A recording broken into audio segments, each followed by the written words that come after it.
What is going on, guys? DJ PRS back at it again with another episode of the WC podcast. It's just me again on the WC side, but after some time, this very special guest is finally able to sit down and talk to us. He is a busy man, so there's gonna be some noise and stuff on his side, but he's trying his best, and that's all we can ask. Ladies and gentlemen, we have the one, the only, head on the top of his head, Tapu Koko, Shofu the Beatdown. I had to. What's popping with it? What's popping? What's the deal? And if you don't know who Shofu the Beatdown is, what the hell are you doing on this YouTube platform? You know what? Here, let's just go to the clips.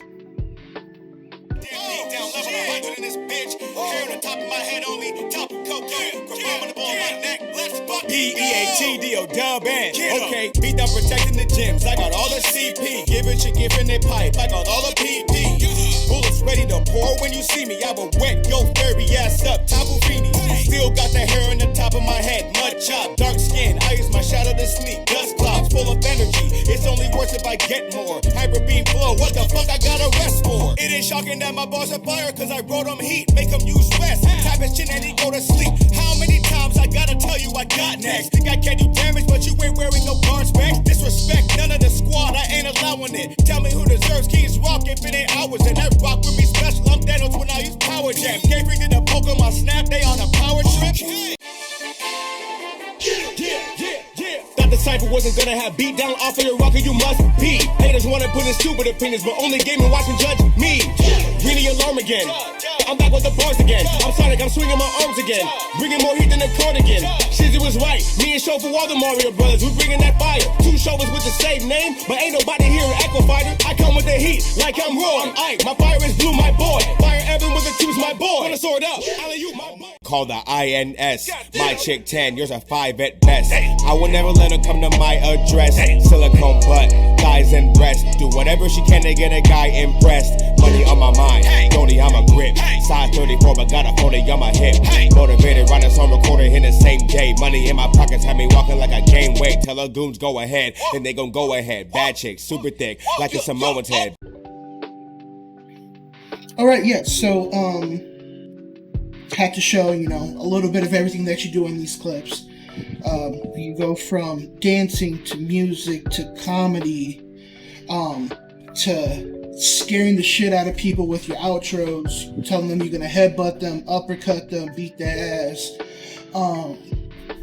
But it's a lot of love, and just the hypeness of how Shofu the Beatdown is. You think you can kind of tell us a little bit how Beatdown came to be? Well, first it started with the dancing. That's what I was doing since I was like 16. I found out that I was a undocumented, alien. I don't know why they use that word, but I was born in England and then came here when I was 2 on a visitor's pass and overstayed it. Obviously, because I was under the age of 5, it doesn't really apply to me. But it does apply to me if it doesn't get fixed by the time I turned 18. I tried to get a random job at Starbucks. At the time, Starbucks was with a company, Hear Music, in 2006. And so literally it was a Starbucks, but pretty much like an album store, kind of like Amoeba Music.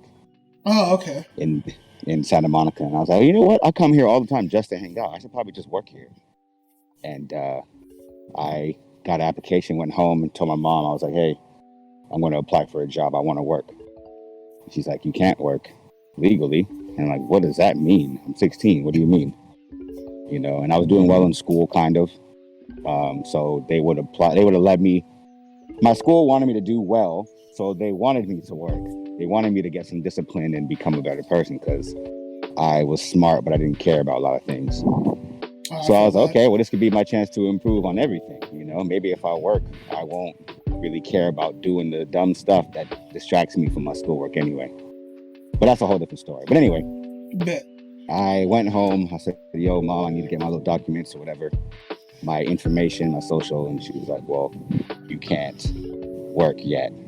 Your dad and I haven't talked about how we're going to approach that.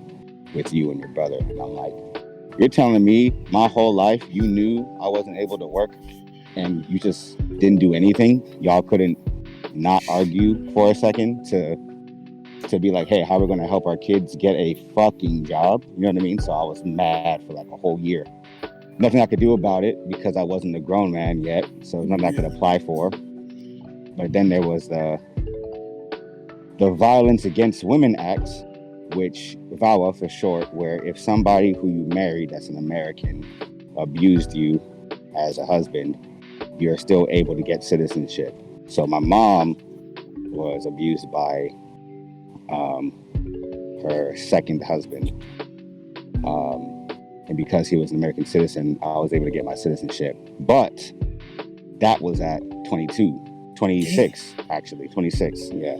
So from 16 to 26 was 10 whole years of me doing random creative gigs to get money. The easiest thing for me was to dance because I was already athletic from playing basketball. And I was already kind of tall, so my dance moves would look a little bit better on somebody with my body type, long arms. Yeah. You know,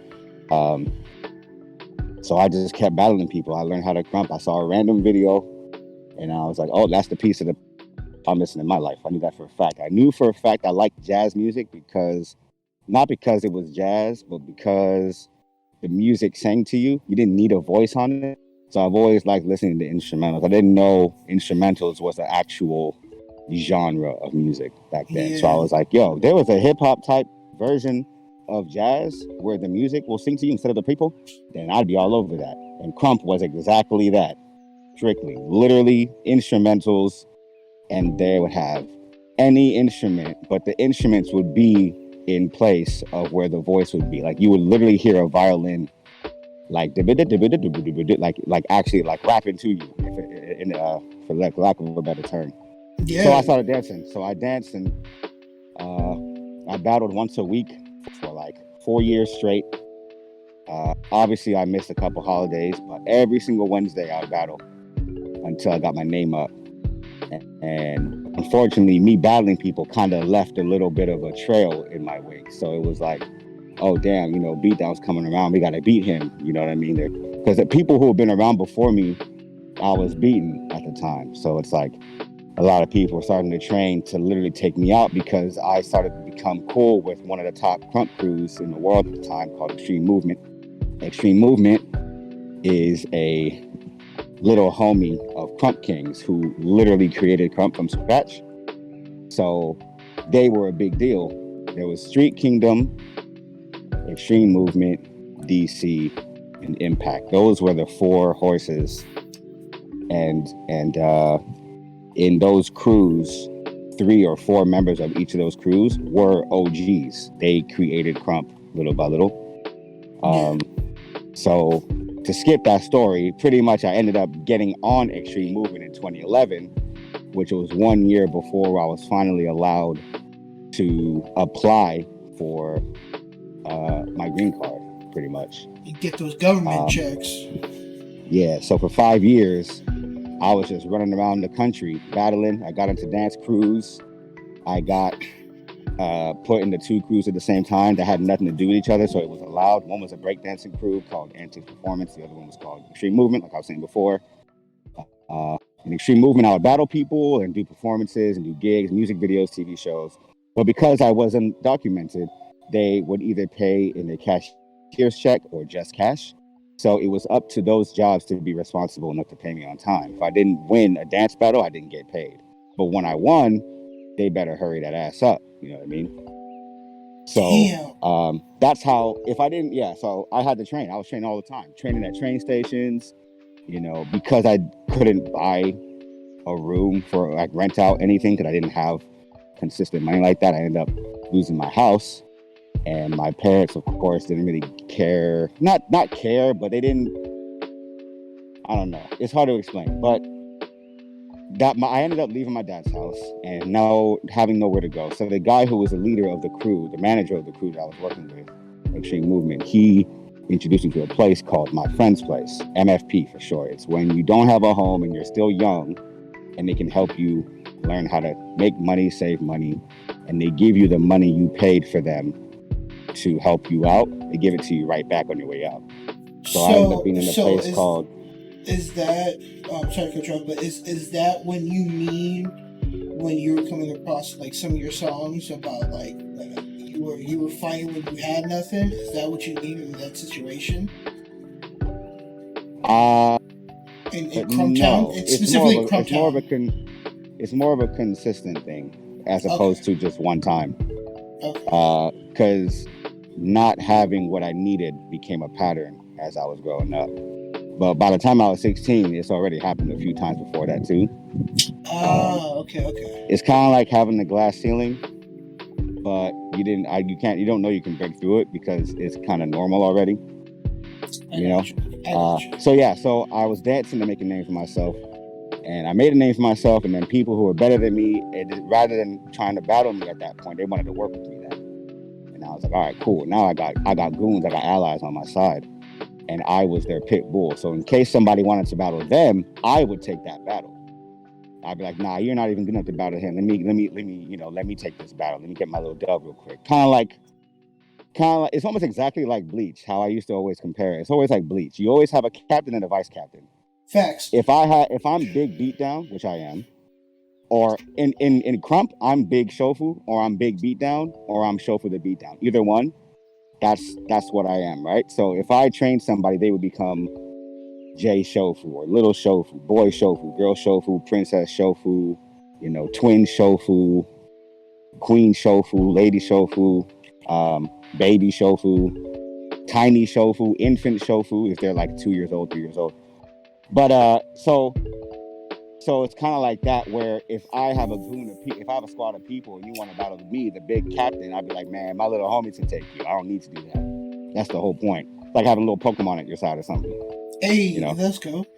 So all that to say, if I didn't dance and if I did not continue to do it, I wanted to quit so many times, but if I didn't dance, I didn't eat. So I had to use that to my advantage. And of course, being good at dancing allowed me to do a lot of things in life. I could be the main attraction at a club or something, or stuff like that, or perform. And when I perform, people notice me instead, and like, man, that guy's graceful, but he looks like he's not graceful, but blah blah blah. It's really just the hair. But so I was dancing until if I didn't dance, I didn't eat, and that's pretty much it, really. But within the dancing, I was able to explore music because a lot of crump dancers made their own beats. And I feel like that's like the peak of creativity right there, when everybody learns how to do something else that will boost what they also do. For example, I can dance, but if I make a beat that literally I made, I know the beat already back to front. I don't have to memorize the beat. I can move to my own beat. I could make parts in the beat that I'll do my best move to, for example. I could enhance my own skills with my own music. So like it became like a cheat code, So then I was like, okay, maybe I could take this transferable knowledge and apply it to other things. So I was like, okay, wait, I draw, right? So I'm like, okay, maybe I should make some music and put it behind my art. Or maybe I should use my dance choreography skills to create moves from scratch for all these people. And I just have my own video game and have my own little world. You know what I mean? So that's how I was able to turn one skill into a whole bunch. Because if I know that a skill can help me in the future, even if I'm bad at it, I will inevitably get good at it. So pretty much my life has been a way to use my brain to get around obstacles rather than have to bust through them half the time. Kind of like working smarter. So hey, you know what? Whatever works, right? Yeah. I didn't even start rapping. I've always written stuff down because I get a lot of ideas constantly, and I was like, okay, why don't I just write them all down and just come back to them later? Because if you don't write them down, they don't leave your head. They bug you. But if you get it out your system, you make room for more ideas to come into your head. For most people. So I've been doing that when it comes to rhyming and coming up with punchlines because I think they're funny. I started a lot of my creative stuff at the same time, except for drawing. I've been drawing since I was like 5 or 6. I used to see my mom do it, and I was like, okay, well, she can do it. I guess I can too. And I sucked, but I didn't give a shit because over time, when you start at something you suck at, you know when you get better because you are literally 0 out of 100. You might get that level 2 out of 100 one day. You're like, all right, cool, I can do this now. So anyway, I started dancing when I was 16, but I've been drawing before that. So those are the only two skills I had at the time besides basketball. Dancing, drawing. I started making beats at 17, so that was a year later from trying to dance. I had a video game called Trackpad Portable Studio. I think Timbaland had a hand in making that game. It was for the PSP. My first ever beat was on the PSP. Oh, yeah, I know what you're talking about. And that's proof again that creativity doesn't really care about the lack of education you have in whatever field it is. Facts. If it sounds like a beat, it's a beat. Doesn't matter. Matter of fact, my first beat is actually better than some of my, beat number 30 and beat number 33 and number 40. Like, it's because you try really hard the first time you do something. So that beginner's luck really is a thing, So yeah, I started making beats at 17. I was started dancing since I was 16. I was drawing since I was like 5, 6, 7. The rapping didn't really come through until I was like 23, and I told myself, I was like, you know what? I number my beats so I can see how far I've come. And right now, I think I'm on beat number like 362, which isn't that much now because I used to make a beat like every other day, every week. But obviously time goes on and you get either less ideas or you just stop experimenting as much and you only want to make a beat when you have an idea as opposed to play around with instruments and get one. That's just me though. So yeah, I was 23. I was like, let me go start rapping. People think that my beats are good, but they think that I sound too much like video game beats. I'm like, that's the whole point though. That's the whole reason I learned how to make music was to make my own music for my video game that comes out in the future. Literally, that's the only reason. Because at the end of the day, you have your end goal, and yeah, you're rapping yourself now, but your end goal is to make a full game. So whichever steps you have to take. It's really because I had to be educated enough to know how to tell somebody else to do the job I'm hiring them for. It's like the manager of a store or manager of a restaurant. They know how to bartend. They know how to expedite. They know how to be a server. They might not know about the cooking, but they know how to tell a cook what to do. Oh, blacken the chicken. If you don't know what blacken the chicken means, you shouldn't be a chef. But if you don't know what blacken the chicken means, it doesn't mean you can't be a manager of a chef. So you have to know how to tell people what to do when it comes to delegation.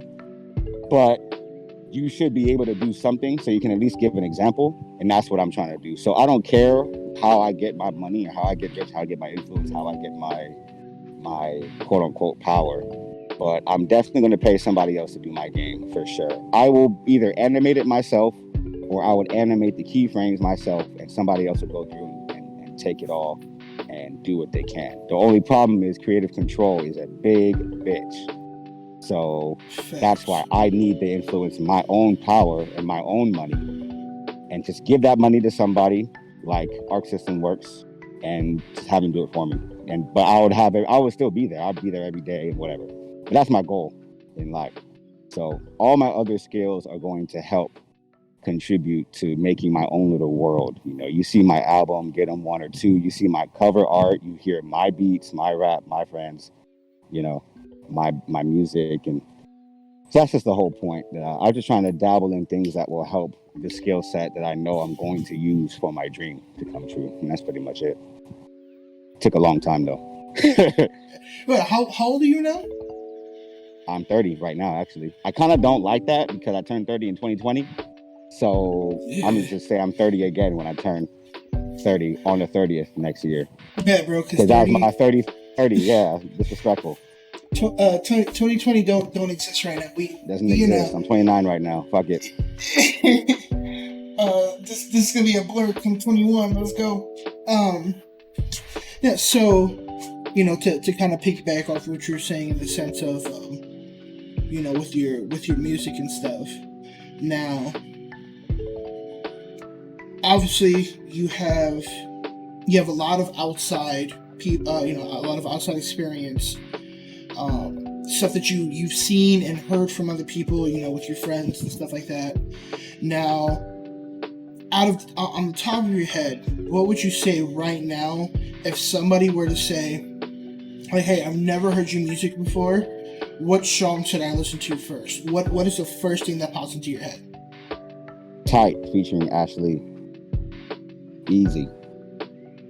Really? Easy. Or a song I just made yesterday. Because I guess the song I made yesterday, nobody knows about it though. I haven't released it yet, but that would be the song. My goal is to have a song on every tape that I'm making that is the go-to song for people to hear. It's the best song from whatever my last tape was. I wouldn't probably put My Boy 1 or 2 or 3 or 4 because even though they're the most popular, those are the people who already know me and us. So they don't have to be educated on why I cracked a joke like this or why I said this or why I said that. Those are all inside jokes. But definitely the song Tight by Ashley, with me and Ashley. Easily my favorite song. The first song I memorized without trying because it was too catchy.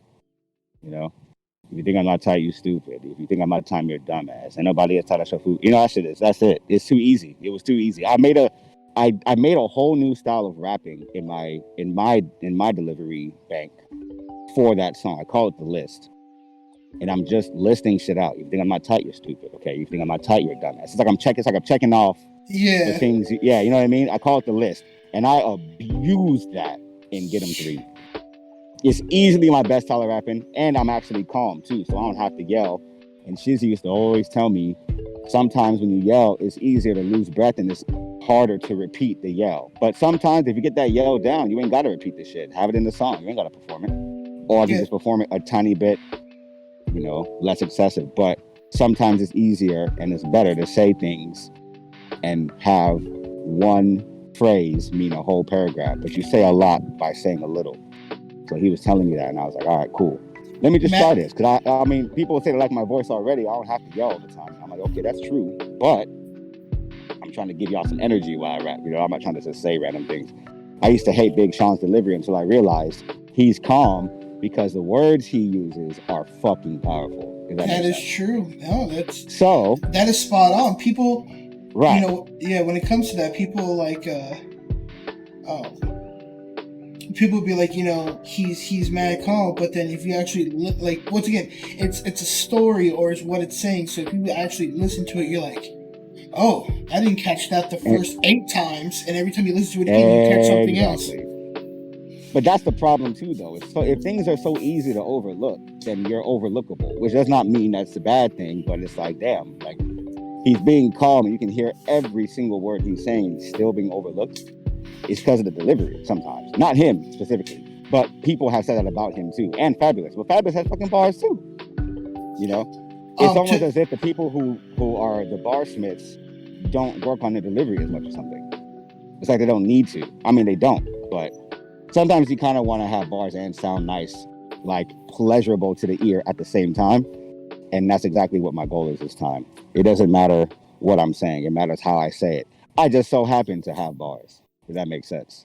When I prime example of that, to keep it in your circle, is GE. Like he's what's called like the punchline king. But I've listened to some of his stuff, and then I'm listening to it with friends, and I have to pause real quick. I'm like, wait, did you just catch that? And he's like, what do you mean? I'm like, all right, no, we definitely got to go back now, because I'm like, you're right about that. He has a line.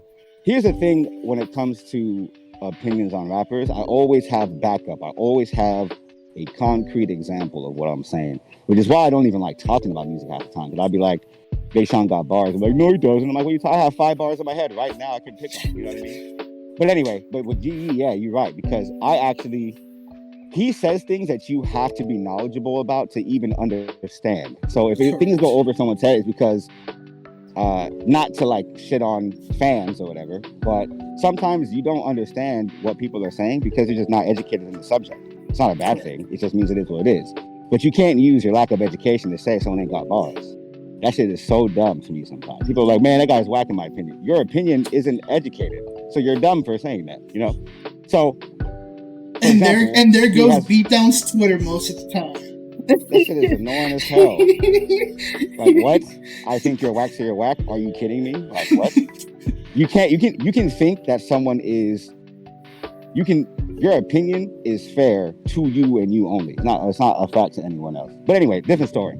So GE says, you ain't got a choice. I scoffed the darn management, right? Mm-hmm. But he was literally rapping. He was rhyming would scarf the Darmanitan. My car's a gargantuan. Like, he kept saying that. So it became so nice to hear that you're not listening to the words anymore. And then when he said, you ain't got a choice, I scarf the Darmanitan, it's like, okay, wait. First of all, who's Darmanitan? You know what I mean? Obviously, only people who know who Darmanitan is would know what he's talking about. And then, you know his stats are fucking broken. So if you scarf him, he pretty much one-hit KOs anybody. So you don't have a choice. I scarfed the Darmanitan. But he said it in the random... It's hard to explain, but pretty much when you have... GE is pretty much a damn battle rapper with swag, pretty much.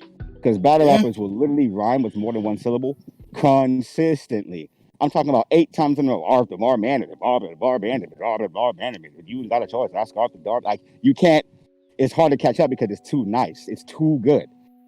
So he was smart, and he said it in the 5th line of the stanza. A stanza is a group of lines that rhyme. So, for example, boat, show, coat, and throat would be the end of a line for a 4-rhyme scheme or a stanza. So he said it in the middle of the stanza because sometimes you know that the bar, the heavy hitter bar comes at the last line of the 4 lines because you're building up to it. And it's like, oh shit, here comes the bar. But he threw that bar in the middle in the 5th line of the 8 lines because it has more where that came from. Not because, does that make sense? If you waste a super move in the middle of a combo when you could have used it later, it's because you have more things you can do. You know what I mean? Like, he's so good at rapping, he can throw out these heavy ass bars as if they're nothing, as if they're just a random line in the middle of the stanza. But low key, they're heavy hitters, like landmines. So, damn, bro, you just opened up a whole can of worms for me because as you were talking about that, it reminded me of the anime cipher when he's doing the lead with the taijutsu. And that shit just went on for about like a minute. And I was just like, oh shit. It's too nice. But the people who are too nice for no reason are underrated for sure and overlooked for sure. It's unfair, but it is what it is. Fucking Doja Cat said, bitch, I'm a cow moo. You know what I mean? Facts. Like, what? It's funny though, so it is entertaining.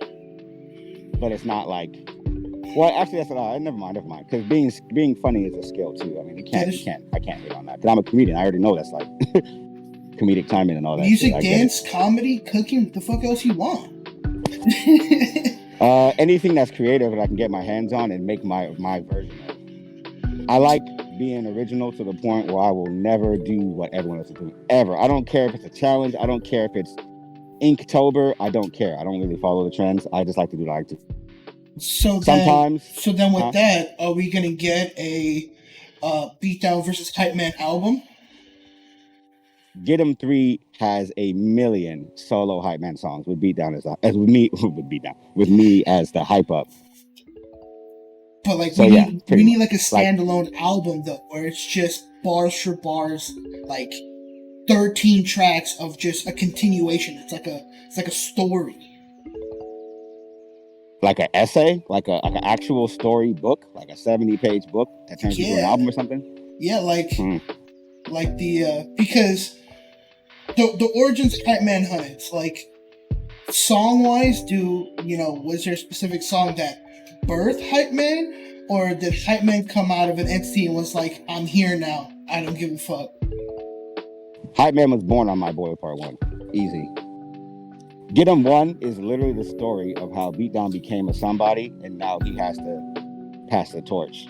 At the same time, the torch doesn't need to be passed. They can just be, partners now. Because Beatdown, the whole point of all this stuff, I don't feel like I get enough support from my peers because they know that I'll be okay. But that doesn't mean that I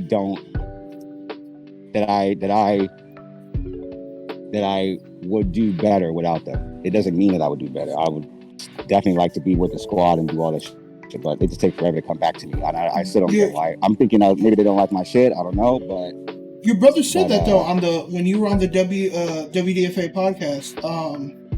Mind you, I've compared to this is gonna sound awesome, but also very like okay question mark.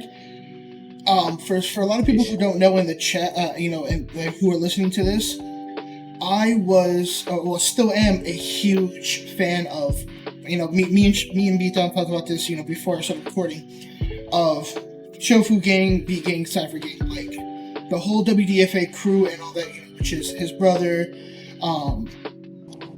Token, Shizzy, everybody, Matt and them. I was a huge fan of them since like I was 16, 17. I'm 25 now. Oh damn, a lot of yeah, years. Exactly. So, as I was growing up, I saw them grow up as and become better as musicians and producers, etc. And before I was even able to like message Beatdown on the side, it's crazy shit, which we would discuss that in a bit. I listened to the podcast, and every time Beatdown was on something, I made sure I clicked on it immediately because, as you can hear now, Beatdown has everything already in his mind of exactly how he wants to portray a story or talk about something that is very personal and memorable to him. So when he was bringing that up, one of the things in the WDFA podcast was they were talking about your music and your rapping in general, and the main thing at that time was you versus Shizzy, those tracks. Guess we're talking about it. and in your phone, you even brought up you had pages of shit that you didn't say, and then they talked about when you and Shofu we're gonna get on something, and he said something about like I'll smoke you at the end or whatever, but it's not even about that. It's the fact that you can carry yourself bar wise, but you were still learning in that aspect. And he's like and he even said, he goes, he don't need me, he's good at the end. So when you were like, they don't reach out to you or etc. Because exactly what you said, like at the end you can carry yourself because you have all this other stuff in your arsenal. And that's someone from the outside looking in. Oh, that's what you're talking. Oh, okay. I didn't hear that. Okay, I didn't listen to that podcast. Oh yeah, cause like y'all, when I notice in those podcasts and even when your brother streams, everybody talk over everything. I have one good ear, and I notice, I'm like, bro, Shofu's trying to say something, but Token and Matt won't shut the fuck up. Because they just overlap each other in the audio. So when you were in there, for that podcast, you guys were talking, and he's like, you were trying to say something, and Shofu was trying to say something, and then Snark said something, and everybody just heard what Snark said, and then y'all just went after Snark for a bit. But that was like... Oh yeah, I don't know. I don't know. I don't really like. I don't be liking the Discord cards when it comes to a lot of people on the same time. I just chill. If I really want to talk to somebody, I'll probably just talk to them directly. Other than that, I like the that WDFA series they had going where it was Shofu, Snark, and like Scoop. Yeah. And they would have a guest on the show. That was actually super fun because they actually want to listen, and they always want to listen, but sometimes you gotta get your stuff out too, and I get it. But that's just normal people stuff. It's not like a personal thing. It's completely normal, yeah. But that's the thing. I think they think that I'm good on my own to the point where they don't have to do anything.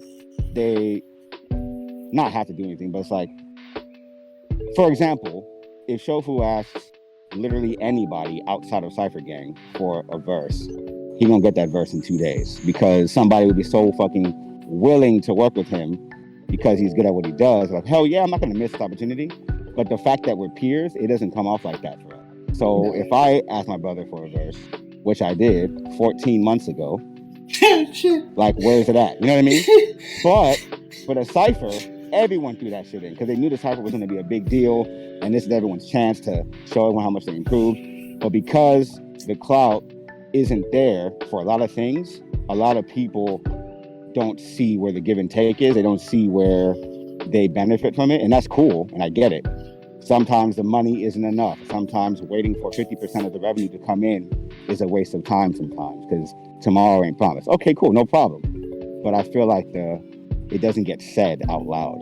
So which is why what's disappear. Yeah, like which is why from somebody once again from the outside looking in, the prime example, right? The Pokemon Cypher that just came out. It's going on a year and a half ago now, right? Yeah. No, it came out a year ago. Oh, yeah, a year ago in like a few weeks.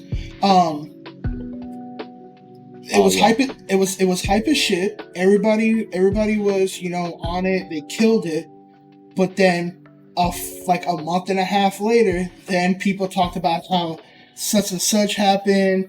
You know, they were waiting 6, 7, 8 weeks just to get a yes, they were going to join it, or about a month and a half for the beat to come in, etc., etc. So exactly, you were just like, you know how long it took for this motherfucker to send me the first draft of his verse? And then they got to redo the draft, and they didn't try hard the first time, and this and that. It's like, or prime example, what, like, Matt making his shit literally a week before filming, like. Well, because he edits the stuff, it makes a little bit more sense. Because he's never really late. Because he has the post edit. Like Matt and Omar have actually a lot of the producers have so much work to do that when they drop a verse too, you know they're going to be on time because they have everything else in order. So Matt is actually exempt from any lollygagging because without him, the song wouldn't even really be done the way it's supposed to be done anyway. That's true. So normally I'd be on his ass like I'm on everyone else's ass, but he has so much work done. He has so many bags coming his way. It's all good. And you know what? But, big props to Matt because real quick to veer off this track. The way I was able to actually contact Beatdown was one day I said, fuck it, I'm gonna send him a DM on your birthday, right? Was it on your birthday? That's a good question. I wish him a happy... My birthday this year or last year? The birthday that doesn't technically doesn't exist. Oh yeah, no, I didn't even. Yeah, I was gone for that day. I was asleep. Yeah, sitting there, so I didn't do anything. I sent him a message wishing him a happy birthday, and I specifically said, I don't know if you'll ever read this, but I just want to let you know. And then I went got this full rant, and I was like, I'm getting the Get 'em logo tattooed on me. And that was on my birthday. So in about like an hour and a half, he replied back with the quickness, and I was like, nah, this ain't real. Like, it did take a while, but I finally did get it done.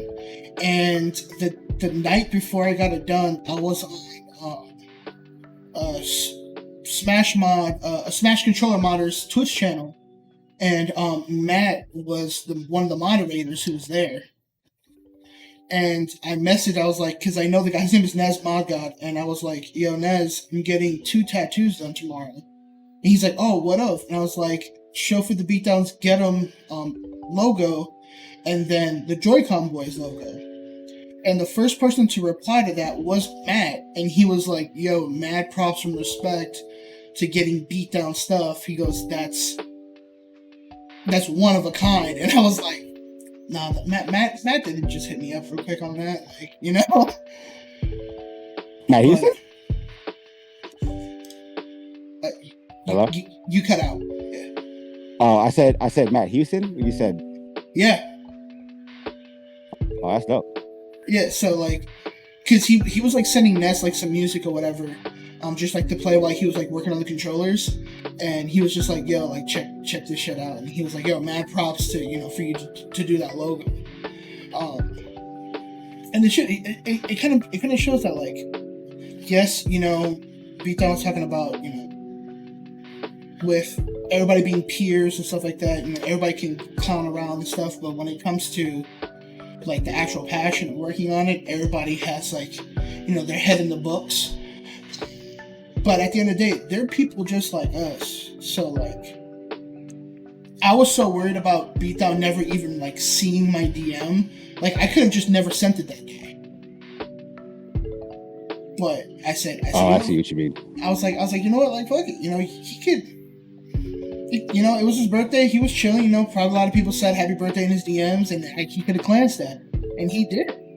And Matt, I gotta thank you again for that, because either way, I was still gonna get it done because I just love the way how this looks. But I'm a big guy, and sometimes I can't just get the merch. So instead of getting the merch, they just do a permanent brand deal pretty much. That's that permanent merch. Yeah. You remember the Echo store? Like With the Echo Rhino? Unlimited? Yeah, with the Rhino. Yeah. Mark Echo had this thing where if you had the Echo Rhino tattooed on you invisible, you had 40% off merch for life. Shit, that's dope. So I always had that in my mind. I'm like, yo, I love this design so much. Like, shirts come and go, hats come and go. I'm like, but if you really fuck with this design, get that shit on you. Either way.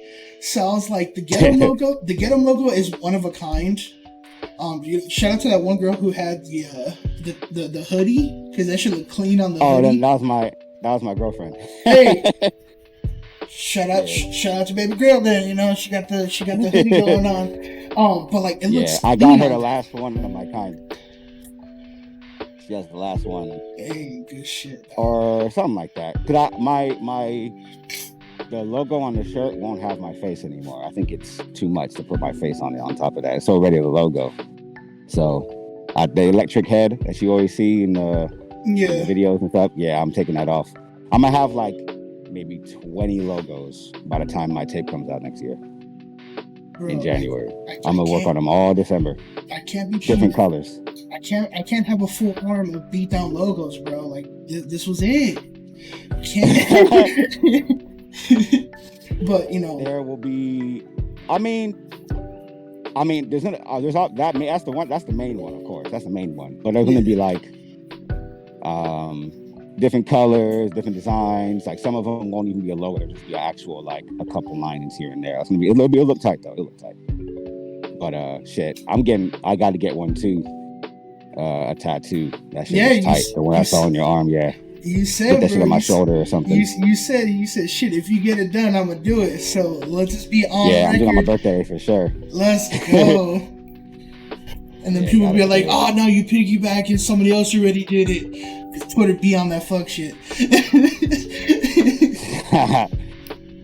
But I can cut this out of the podcast or whatever, but I did want to bring up the other tattoo, if you're cool with that. I don't know if we want to talk about Desmond Rim or nothing. That's cool. Go ahead. Okay. All right, yeah. So the other tattoo that I got at the same time, they actually both go together, and that's mainly because we both had he was more of a closer friend than I was. Desmond, also known as Etika World Network. I grew up watching Etika as a freshman in high school, all the way up until, you know, the untiming thing. But I got to physically meet him a few weeks before the Smash Ultimate launch. And I actually had a video that I made about him when I was like a freshman in college that somebody sent to him, and it was like a Numa video. It was just him dancing, and he told me like that was a funny yet stupid thing that I did. But of course, you know, like any Etika fan at the time was always making voice clips, or they were talking about Minecraft or etc. So it was cool to like, he knew that I made that video, but then at the same time, like, he gave me some hindsight about content creating. And I didn't know until, I want to say maybe a few months after one of my buddies gave me the call about Etika, that there's a lot of people that I also listened to and watched that were all in the same circle. And that was just because like I wasn't on his streams and stuff every day. But one of the main things was Etika had a very wide circle of content creators that he considered like associates or friends, etc. And Beatdown was one of them. And that's when I started looking through the archives of like the jokes you guys did like in the hotel room, or, you know, just meeting up in, you know, certain areas and y'all just clowning around and goofing around. And then that's when I heard him on My Boy, and that shit was funny as fuck. It is like trying to strike. Like, yo, that shit, I can't. it's you know, it's just that's how he was, you know. So somebody made the joke one time. It was like Iceman and Beatdown, you know, the best dynamic duo, and I thought that shit was like spot on.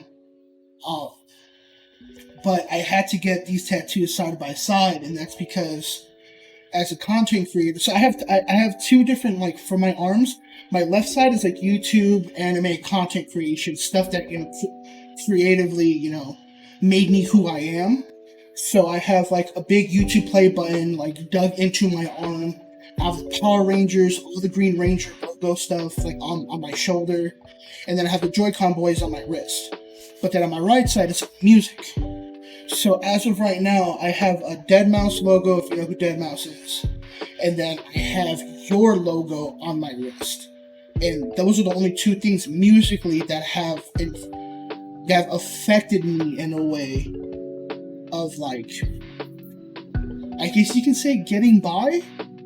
If I'm not trying to make it super, like, emo-ish or whatever, but listening to your music and listening to Deadmau5 music growing up and stuff like that, I can understand the certain stuff that you're coming from, because you do have songs like Crumptown Freestyle, you have,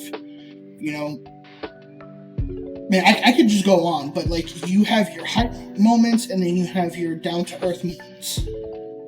And I can reside with both. And then you made, you're dedicating certain songs to, to Desmond and stuff like that. And I was like, no, these two need to be made at the same time. They both have very huge impacts. So in a way, I could say that both you and him have affected me in a way where I can't thank you guys enough. But at the same time, I don't want it to seem like I only did it because of that. You know what I mean? Oh, of course, that's fine. It's all good. Yes. Appreciate it. Now, yeah, it's always a good thing when someone says that your music helped in any kind of way. It's supposed to be therapeutic, but in the end, it's like kind of like a curse now. I have to make music. I have to say something different. Say something that will make my head nod. Otherwise, it won't nod anymore. I gotta make it happen. Life doesn't do that anymore. You gotta go out and get your creative outlets popping. It's a blessing and a curse. Yeah, because now I don't think I can stop, which is fine, because it's cool. Get the music videos popping every now and then, and sit in my room and force myself to come up with something to do. But every now and then, Crumptown stuff will just fall out, and I'll be like, all right, I feel like being real for a second, and then boom, stuff like that will pop out. Crumptown was supposed to be a song. I always have a song like this where I just have nothing but punchlines or real talk or both. And all of my punchlines / real talk from my other songs that I never ended up using get dumped into like a trash can song or a trash bin. But it's not always trash. It just happens to be not applicable to what I was trying to do with it before. So Crumptown is one of those songs where there's no subject, but there's a subject, if that makes sense. The subject will change as the song progresses. It's kind of like Final Fantasy Dissidia and how they said they're not a fighting game. They're dramatic, progressive action. Because over time, as we play the game, you can do way more shit than before. But obviously, it's just a fighting game. But the way they presented themselves really made it look like they broke the mold. So that's what I was just trying to do with songs like Crumptown.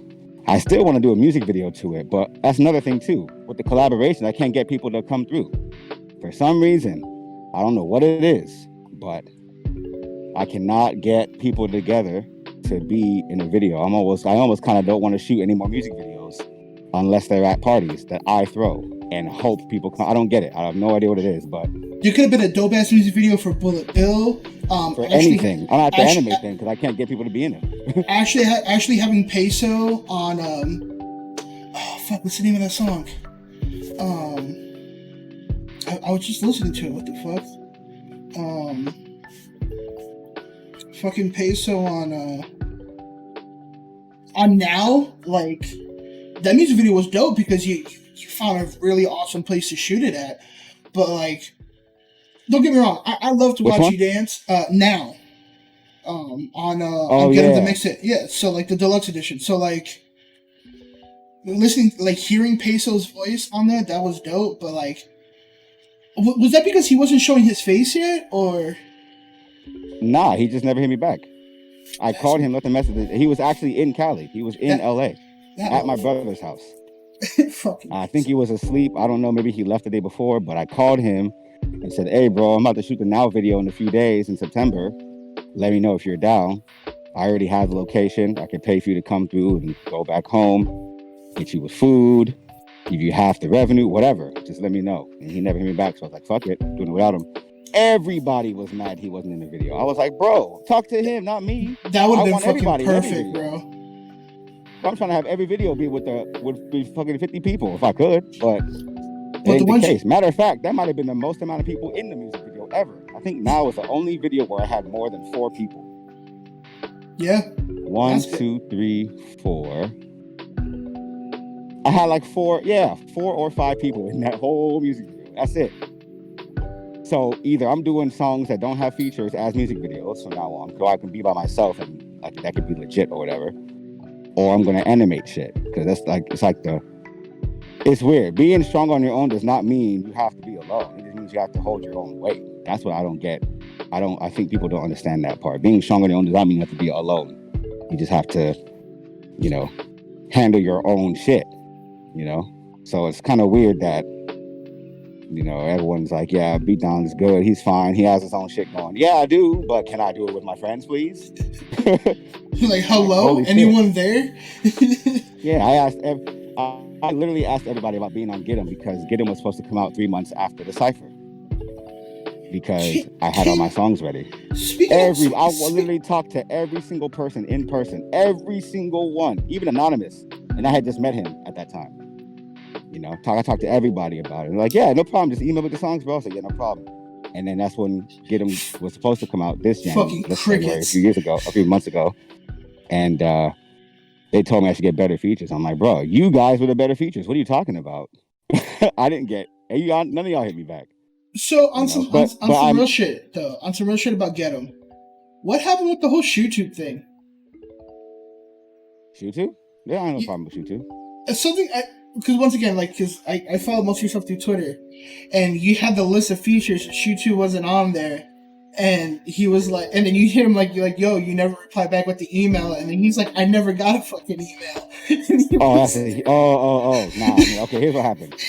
I asked him. Matter of fact, to go to the Cypher, Shofu flew into Cali and picked me up first. He came to my house, and I hopped in his car. And we talked about a whole lot of shit on the drive to San Diego after picking up King Shofu. So it was me, Shofu, and King Shofu. The whole time we're talking about our projects. He got a little EP coming out. He had gas stations counters, which would have been fucking tight. He has all the beats. He bought all of them in advance. He was working so long story short, to make an album, you got to plan way far in advance.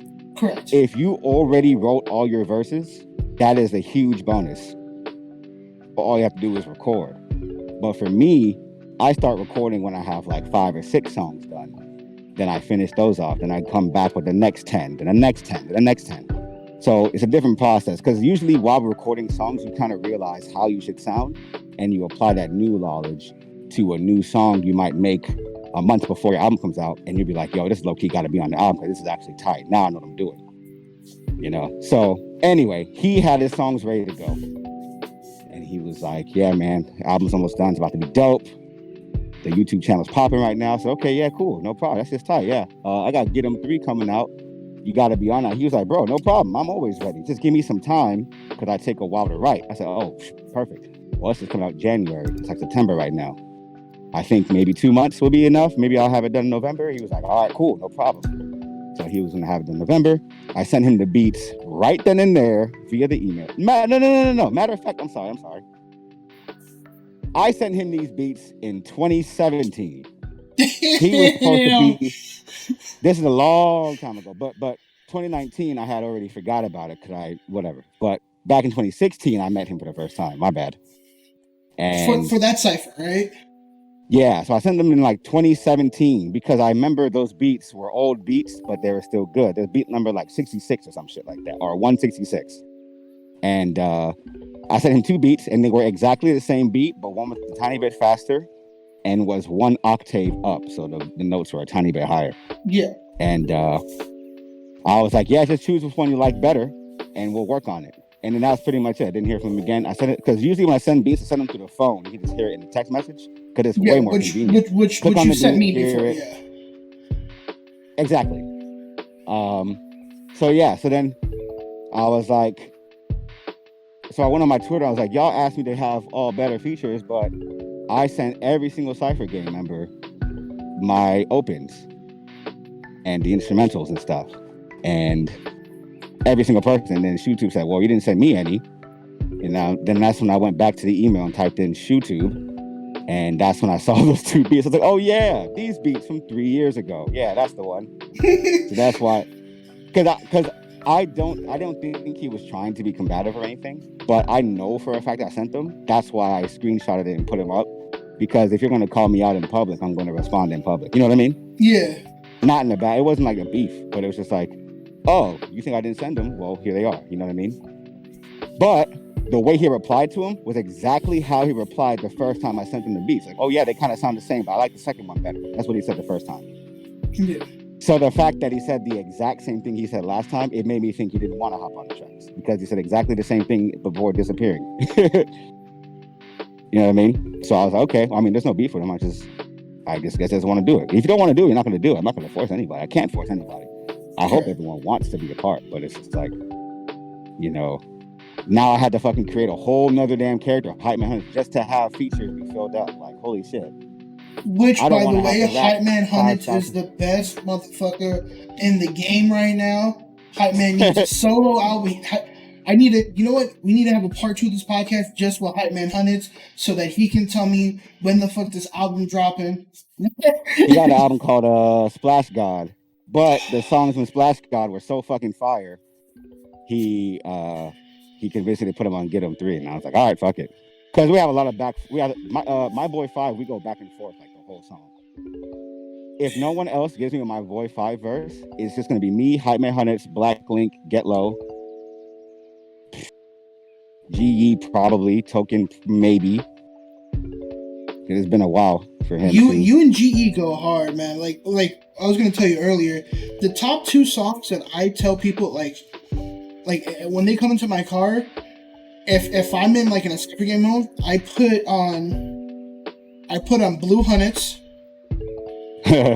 and then I put on I'm the Best. Those are the 2 songs that I always play, and we play at least 2 or 3 times before switching to another song. Like yeah, I'm the best. I forgot about that song.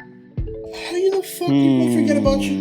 God damn, bro. It came out. I made that song last November. That's why. A lot of my songs are from last November. Well, that's a lie. 7 songs from my tape that are coming out in this January, I had made in November and December in my room of my house. I didn't go anywhere.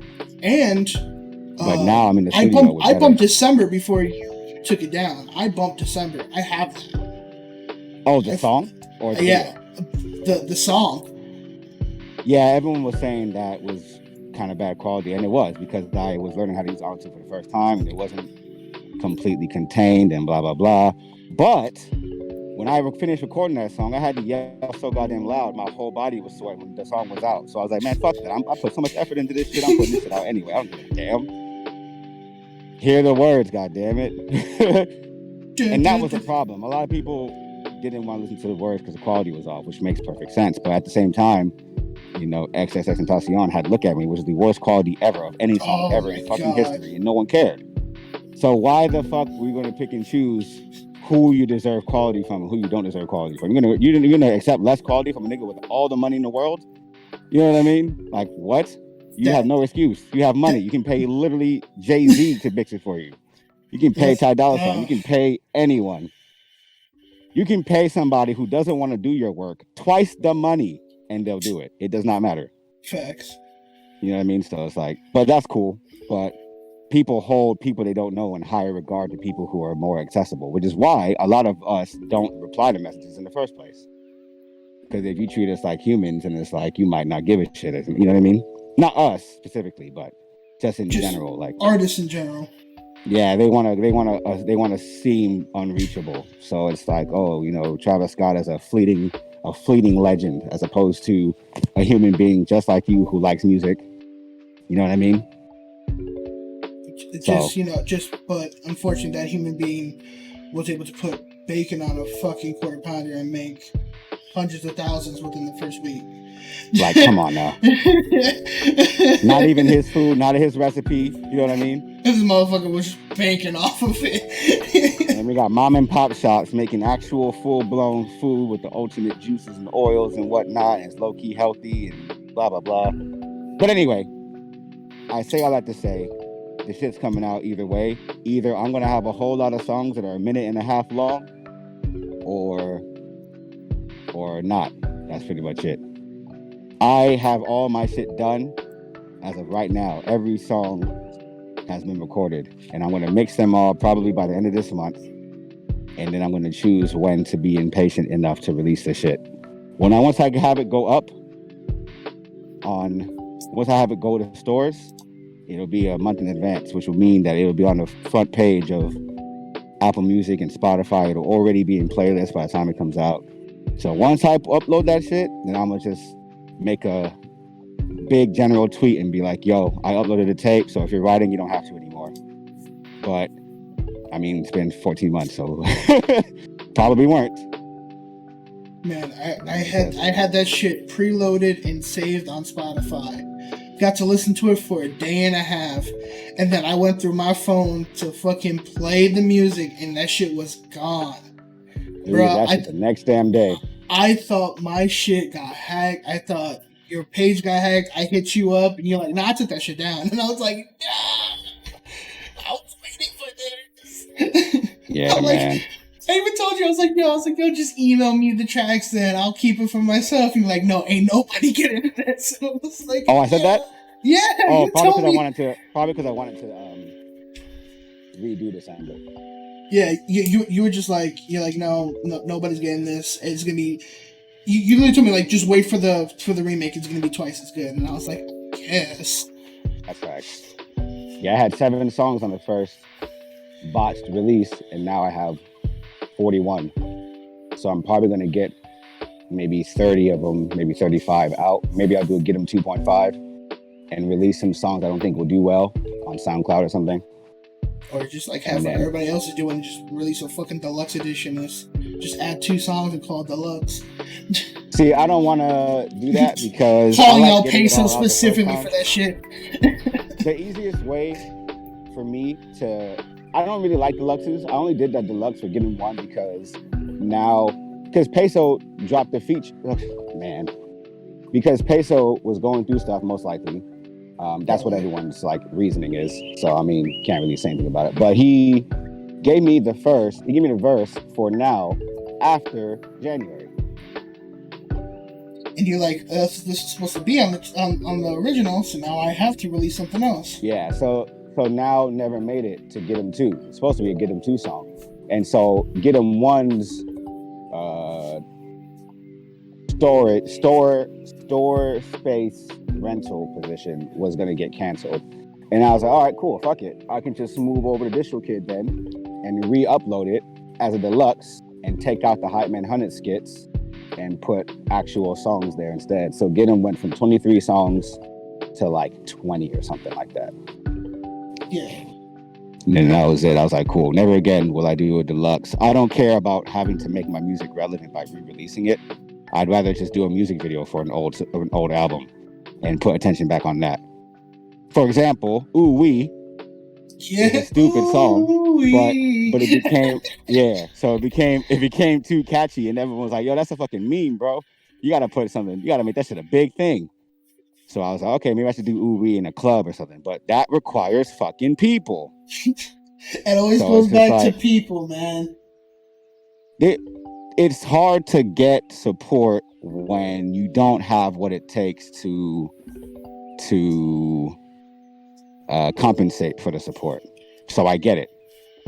But when I have money, I need to use it on more important things like studio time or paying the camera guy to record the video in the first place. Because that you can't get that for free for the most part. My best friend is a camera dude, and I pay him at least $300 per day, at least. You know, so with my limited income, that comes. I'm sorry. I say out here making bank and shit like that. I gotta save my money, or I get money from the albums I made. I get money sent to me every couple weeks from all the streams. Oh, that's from right. Get 'em 1, Get 'em 2, which is that was actually the main point. Actually, I was 26 when Get 'em 1 came out. I was 26. I was 27. I turned 27 that day, of course, my birthday. And I was like, okay, if this album comes out on my birthday, and it takes 90 days for the money to show up the first time, and only 1/10 of my fans, which is 4,000, so the 1/10 is 400. If only 400 people buy my mixtape for $10 each, that's $4,000, and that's a head start on me to become financially stable, because I would always have at least a little bit of change on me at any given time. I wouldn't need to use it on anything. I just put that shit in the bank. Everybody take notes. Write this shit down. I'm sorry? I said, everybody take notes. Write that shit down. It takes 90 days with DistroKid to get all the streams from January. So, for example, January 30th is the day my Get 'em albums always come out. So probably right like May 1st, May 2nd is when I'm going to see anything from that. So that's why you have to keep releasing music. Like, for example, if you release a song every week, you're making money every week, period. That's why Russ got so damn big. He made a song a week and put it out every single Friday for a whole year. That's it. A whole year. Just single. So over time, you're just going to build. Especially if everyone knows you have a new song coming out this Friday. People are going to be like, hey, you heard that new Russ? Like every week. Wait, there's another one? What? Yeah. So have that alarm set. Russ Day. So after this third album, I'm going to just do whatever the hell I want from here on out. And I'll make songs, I'll make club joint, I'll make whatever, but I'll make a lot of singles from here on out. Because I already have 3 tapes. Only when one of my singles blow the hell up is when I'll do another album. Because now people are going to pay attention to what I'm saying. I might even delete Get 'em 1 and 2. You better fucking email me those then. Those are my most. Oh, are you just delete them off of DistroKid then, or?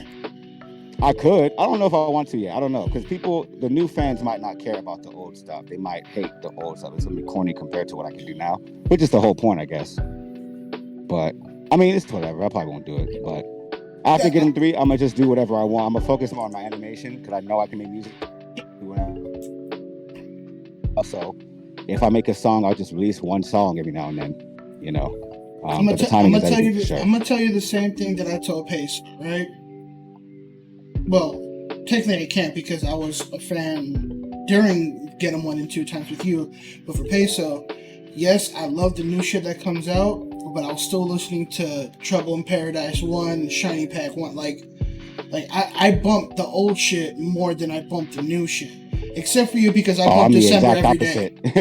I bump December every day. But that's a completely different situation. That's because I just love the fucking beat to it. I gotta start making more beats like that. It's just one of those things where, like, my parents, I'm originally from New York. My parents raised me on old school hip hop beats and stuff like that, and understanding the story behind tracks. So a lot of artists on the come up, you know, unless, you know, you're like a Little Pump or something where you just repeat shit. If you're a real, I can't say this because it's controversial, but if you're a real rapper, you talk about something.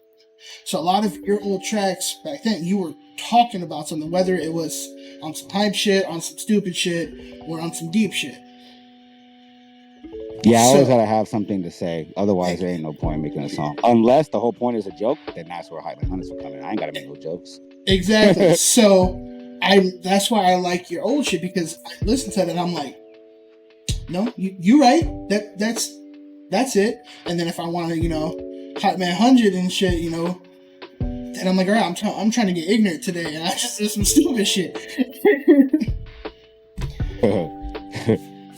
Yeah. Oh yeah, I was gonna say, yeah, Get 'em 1 is the story of how Hype Man Hundreds wanted to be with the cool guys.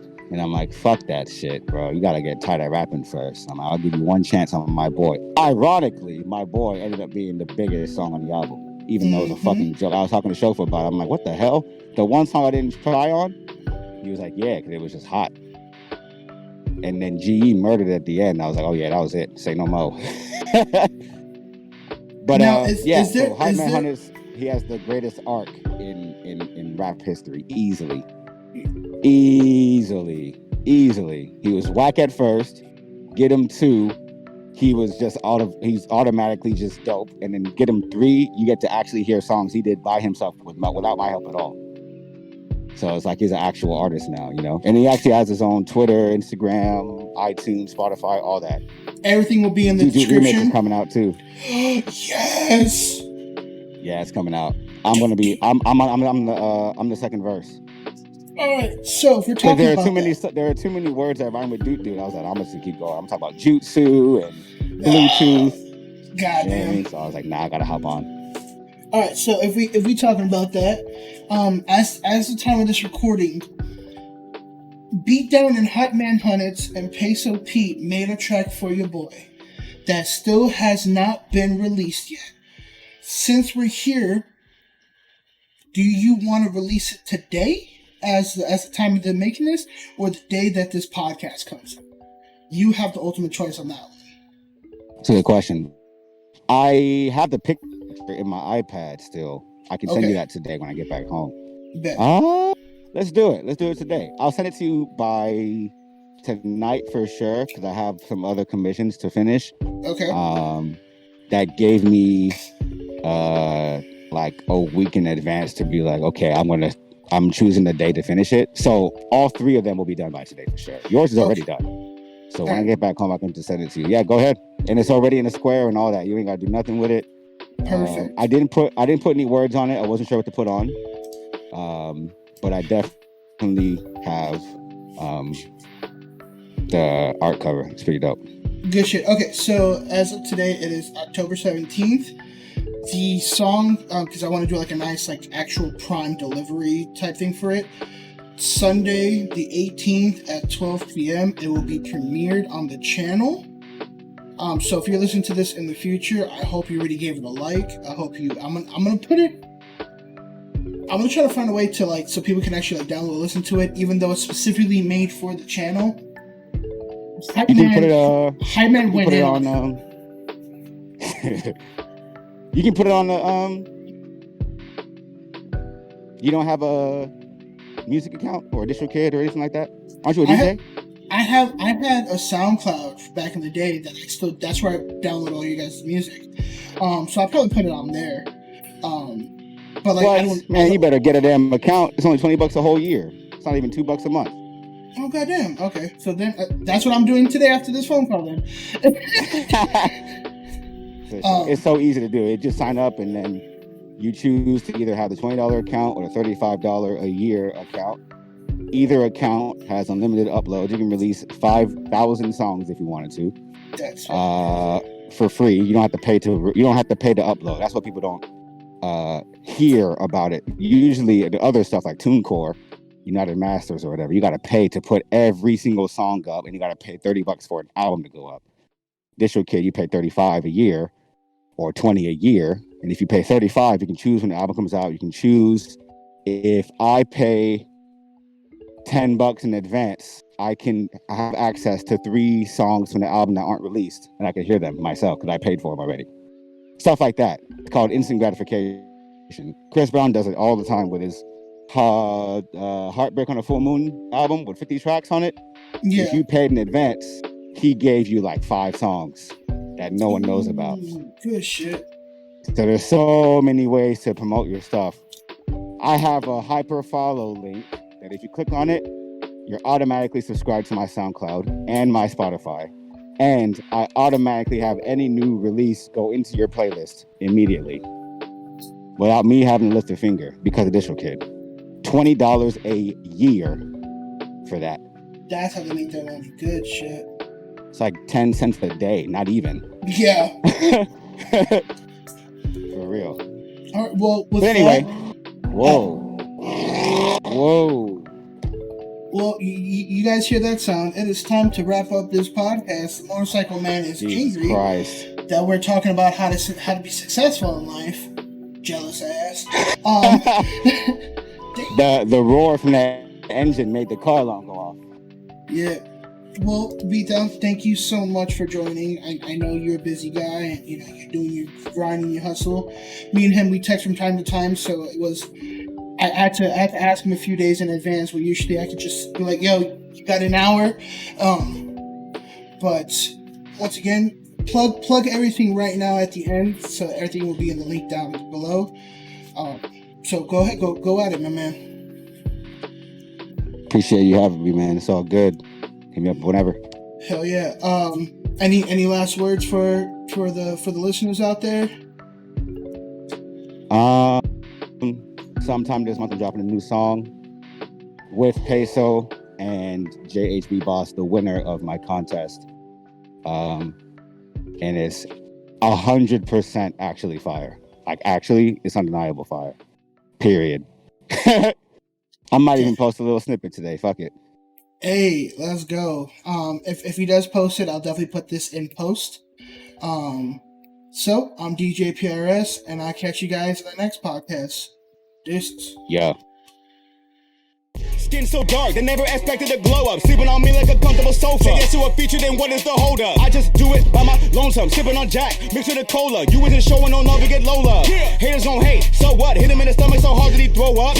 Green money old like Yoda, they tryna pre us. Toyota, taking me back to the crib, but she having start flicking my tongue like a cobra. Every time I'm on the stage, they go nuts. Me and the hype man both nuts. It doesn't matter who blows us, switching the flow up, staring at me when I show up. I'm ready to fight, seats rolled up. Red carpet on rapper, fruit roll up. I'm getting bread, I'm eating these rolls up. I call it an origami punch. The way that I hit it, me fold up. You rappers are sweet like donuts. They cannot see me like coma. Goons moving like soldiers. New friends, I don't need no more. The mission to get me some modo. Japanese wallet full of Sunamono.